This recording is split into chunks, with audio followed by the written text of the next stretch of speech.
সোমবার সাত সকালে ঘটে কাঞ্চনজঙ্ঘা এক্সপ্রেসের সাথে ভয়াবহ দুর্ঘটনা, যার জেরে আহত ও নিহতের সংখ্যা বেশ কয়েকজন।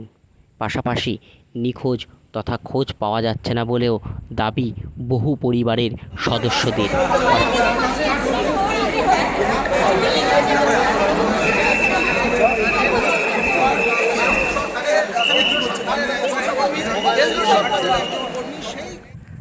পাশাপাশি জানা যায়, শঙ্কর মোহন দাস নামক রেলের পোস্টাল ডিপার্টমেন্টে কর্মরত এক অফিসারেরও খোঁজ পাচ্ছেন না বলে সোমবার আনুমানিক সন্ধ্যা 7টা নাগাদ শিয়ালদাহ স্টেশনে হাজির হয় তার পরিবারের সদস্যরা। কিছু দিতে পারছে না।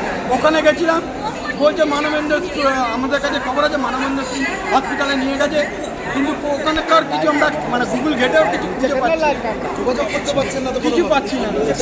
এখানে কি বলছি, এখানে বলছে না, আমরা চেক করছি, ওখান থেকে দাঁড়িয়ে পাচ্ছি না দাদাকে, দাদার কোনো ট্রেস পাচ্ছি না। বাড়ি আপনাদের? আমাদের ফুলবাগ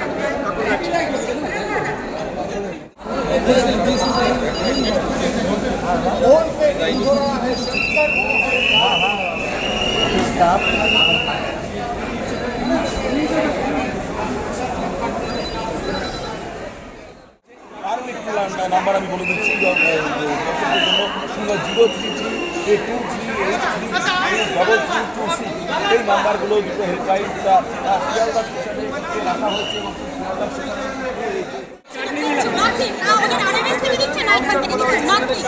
আপনার কজন? আমার মামা সার্ভিস করে, আরএমএসে। সেখান থেকে আমাদের ফোন করছে, আমরা যোগাযোগ করার চেষ্টা করছি, কিচ্ছু নেই। এরা ওখানে কাটাচ্ছে, আমরা এখানে কিচ্ছু নেই এদের, কারণ ওনাদের বডি আলাদা হয়, ওনাদের বডিটা পুরোপুরি আলাদা হয়, কর্মী তো পোস্টাল ডিপার্টমেন্টের আলাদা হয়, তো এখানে একটা রিজার্ভেশন।